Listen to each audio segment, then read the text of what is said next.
الذین کفروا، بے شک وہ لوگ جنہوں نے کفر اختیار کیا، سواء علیہم، ان کے لیے تو برابر ہے، انذرتہم، کہ آپ صلی اللہ علیہ وآلہ وسلم ان کو آخرت کا ڈر سنائیں، ام لم تنذرہم لا یؤمنون، یا آپ صلی اللہ علیہ وآلہ وسلم انہیں آخرت کا ڈر نہ سنائیں، ان کے لیے برابر ہے، لا یؤمنون، وہ ایمان نہیں لے کر آئیں گے۔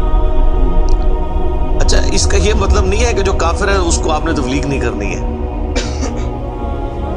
تو یہ کتاب ہدایت پوری انسانیت کے لیے، ہدی للناس وبینات من الہدی والفرقان، اس میں امپلائڈ ہے ان الذین کفروا، بے شک وہ لوگ جنہوں نے کفر اختیار کیا ہے، جان بوجھ کے آنکھیں بند کی ہوئی ہیں۔ جو شخص سویا ہوا ہے اس کو تو آپ جگا سکتے ہیں، اور جو آنکھیں بند کر کے لیٹا ہوا ہے اس کو کوئی نہیں اٹھا سکتا، کیونکہ وہ پہلے ہی جاگ رہا ہے، جاگنا چاہتا نہیں۔ تو ایسا شخص جس کے اوپر حق اور باطل واضح ہو چکا ہو، اس کے باوجود وہ جان بوجھ کے کفر کی روش اختیار کرے، اس کے لیے قرآن میں کوئی ہدایت نہیں ہے۔ یہ بڑا خطرناک۔ ختم اللہ علی قلوبہم، اللہ نے ان کے دلوں پر مہر لگا دی، سیل کر دیا، یعنی سیل ہو گئی، اب کوئی چیز اس کے اندر داخل نہیں ہو سکتی۔ وعلی سمعہم، اور ان کے کانوں پر بھی، وعلی ابصارہم، اور ان کی آنکھوں پر بھی، غشاوۃ، پردہ پڑ چکا ہے، وَلَهُمْ عَذَابٌ عَظِيمٌ، اور ان کے لیے بہت بڑا عذاب تیار کر رکھا ہے اللہ نے۔ اللہم اجرنا من النار۔ اچھا، قرآن کا طالب علم جب اس طرح کی آیات پڑھتا ہے نا تو وہ پریشان ہو جاتا ہے کہ بھئی قرآن تو بہت سٹریٹ فارورڈ ہے، اور آپ دیکھ رہے ہیں کہ اللہ تعالیٰ کے مزاج میں وہ چیزیں نہیں ہیں جو آپ کو میٹھے میٹھے وائزین بتاتے ہیں۔ اس لیے میں کہتا ہوں کتابوں کا خدا اور ہے اور بابوں کا خدا اور۔ قرآن بہت سٹریٹ فارورڈ ہے، کیونکہ یہ کلام کرنے والا کون ہے؟ اللہ، بے پرواہ ہے، اور وہ اسی پیشن کے ساتھ بات کرے گا تو آپ بھی اللہ کو سیریس لیں گے نا۔ اور اگر آپ کو یہ کہانی کرائی جائے گی، خیر ہے، جیسے ایک نانی ماں ہوتی ہیں، ایک دادی ماں ہوتی ہیں، تو اللہ تعالیٰ تو نانی اور دادی سے بھی بڑھ کے رحم کرنے والا ہے۔ یہ کہانی، یہ کس آیت میں، کس حدیث میں لکھی ہوئی ہے یہ بات؟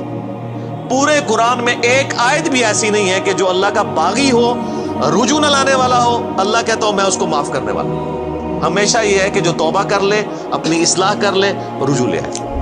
اللہ تعالیٰ اپنے معاملات میں بہت سخت ہے۔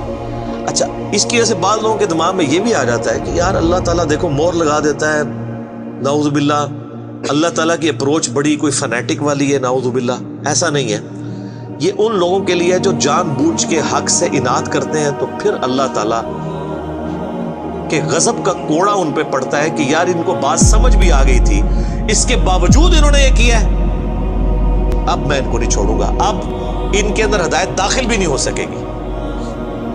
یہ بہت، یعنی اس کو کہتے ہیں پوائنٹ آف نو ریٹرن۔ اب اس پہ اللہ تعالیٰ کو کوئی پوچھ نہیں سکتا، اس کو اللہ نے بین کیا ہے۔ لا يسأل عما يفعل وهم يسألون، اللہ کو کوئی نہیں پوچھ سکتا اس نے کوئی کام کیوں کیا، اللہ ہر ایک کو پوچھ سکتا ہے۔ یہ اللہ کو گلہ نہیں کیا جا سکتا، رب ہے، مالک ہے، اس نے اپنے لیے رول طے کیا ہے کہ بھئی جب پوائنٹ آف نو ریٹرن پہ کوئی بندہ پہنچے گا، سچائی قبول کرنے کے باوجود وہ حق سے اناد کرے گا، اس کو نظر آ جائے گی سچائی ہے، پھر بھی وہ اناد کر دے گا، پھر میں مہر لگا دوں گا، آؤ پھر وقت کا پیغمبر بھی اس کو ہدایت نہیں دے سکتا۔ انک لا تہدی من احببت ولکن اللہ یہدی من یشاء، اے نبی جس سے تم محبت کرتے ہو تم بھی اسے ہدایت نہیں دے سکتے، اللہ جسے چاہتا ہے ہدایت دیتا ہے۔ ہدایت کس کو دیتا ہے؟ والذین جاہدوا فینا لنہدینہم سبلنا، جو لوگ ہماری راہ میں کوشش کریں گے ان کے لیے ہم اپنی راہیں کھولیں گے۔ اس کائنات کی سب سے ایلیٹ چیز ایمان ہے، جس کے اوپر ہمیشہ کی کامیابیوں اور ناکامیوں کا فیصلہ ہونے والا ہے۔ تو آپ کیا سمجھتے ہیں کہ آپ کو یہ راہ چلتے فٹ پاتھ پہ گری پڑی مل جائے گی؟ اس کے لیے کوئی ایفرٹ پٹ نہیں کرنی پڑے گی۔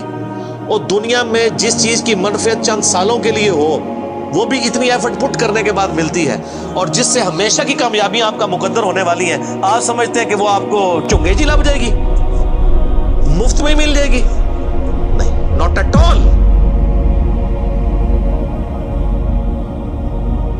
اللہ تو اپنے معاملات میں بہت سخت ہے۔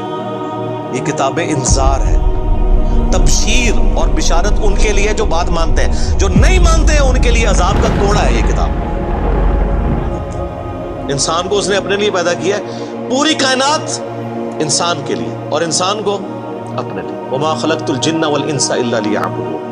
اچھا یہ جو بات ہے نا، ختم اللہ علی قلوبہم وعلی سمعہم وعلی ابصارہم، مہر لگا دی ان کے دلوں پر، کانوں پر، آنکھوں پر، پردہ ڈال دیا، اب عذاب ہی ان کو آئے گا۔ وَنُقَلِّبُ أَفْئِدَتَهُمْ وَأَبْصَارُهُمْ، ہم پھیر دیتے ہیں ان کے دلوں کو اور ان کی آنکھوں کو، عقل اور ان کی آنکھوں کو، کہ وہ حق بات قبول نہ کریں۔ حق سے اللہ فرماتا ہے کہ میں ان کو حق سے اندھا کر دیتا ہوں۔ کما لم یؤمنوا بہ اول مرہ، جس طرح کہ انہوں نے بھی تو پہلی دفعہ جب ان کے اوپر حق کھلا تھا انہوں نے ایمان لانے سے روح گردانی کی تھی نا، اب یہ چاہیں گے بھی نہ تو میں ان کو اسلام کی طرف نہیں آنے دوں۔ وَنَذَرُهُمْ فِي طُغْيَانِهِمْ يَعْمَهُونَ، اور میں ان کو چھوڑ دوں گا اپنی سرکشی میں بھٹکتے پھریں۔ وَلَوْ أَنَّنَا نَزَّلْنَا إِلَيْهِمُ الْمَلَائِكَةَ، اور اب اگر فرشتے بھی ان کے سامنے نازل ہوں، وَكَلَّمَهُمُ الْمَوْتَى، اور مردے قبروں سے نکل کے ان کے ساتھ بات کرنا شروع کر دیں، وَحَشَرْنَا عَلَيْهِمْ كُلَّ شَيْءٍ قُبُلًا، اور ہر چیز جن کا ان سے وعدہ کیا تھا ان کی آنکھوں کے سامنے آ جائے، قیامت بھی، عذاب بھی، سب کچھ بھی، مَا كَانُوا لِيُؤْمِنُوا، پھر بھی یہ ایمان نہیں لے کے۔ یہ ہے سر کتابوں کا خدا، یہ نانی اماں، دادی اماں اور ماما نہیں ہے، یہ اللہ ہے۔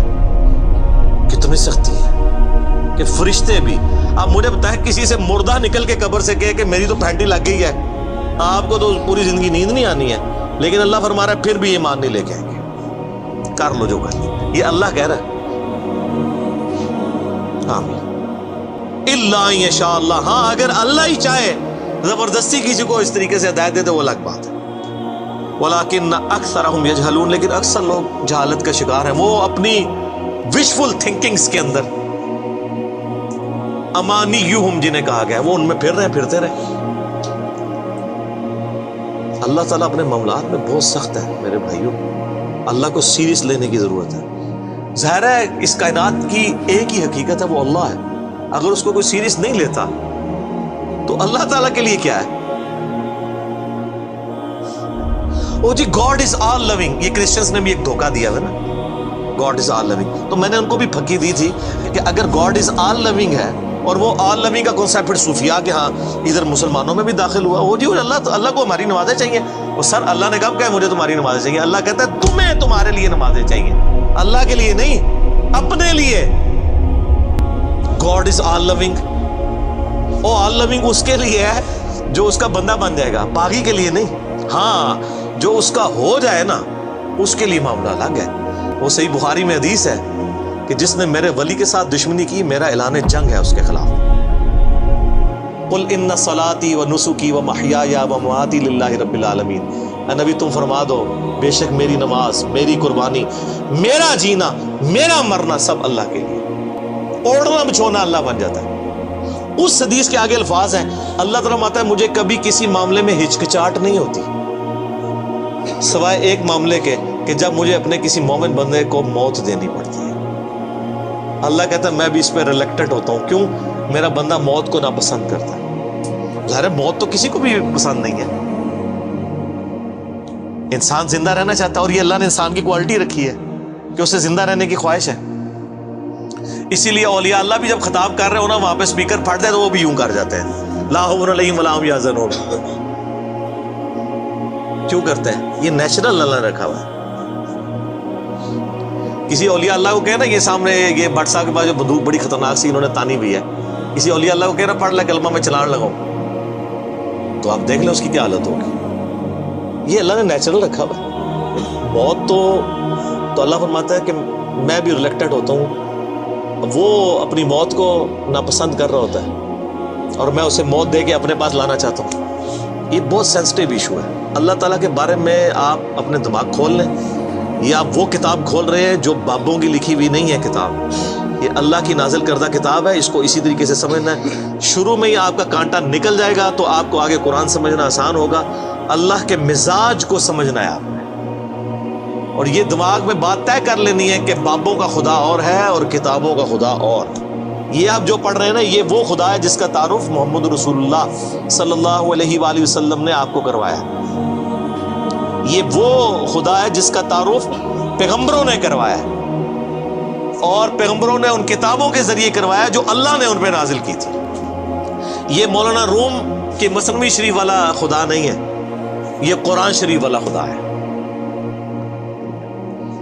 وہ کہتے ہیں وہ مثنوی مولانا روم جو ہے وہ فارسی کا قرآن ہے. استغفر اللہ تو بولی، ایڈیاں کہانیاں، ایڈے جھوٹ، اتنی انبیاء کی گستاخانہ واقعات اس کے اندر ہیں، اور اس کو کہتے ہیں فارسی کا قرآن ہے. سر فارسی کا قرآن وہی ہوگا جو قرآن کا ترجمہ فارسی میں شاہ ولی اللہ دہلوی نے کیا ہوا ہے. باقی وہ کہانیاں لکھتا رہے، وہ قرآن نہیں بنتا.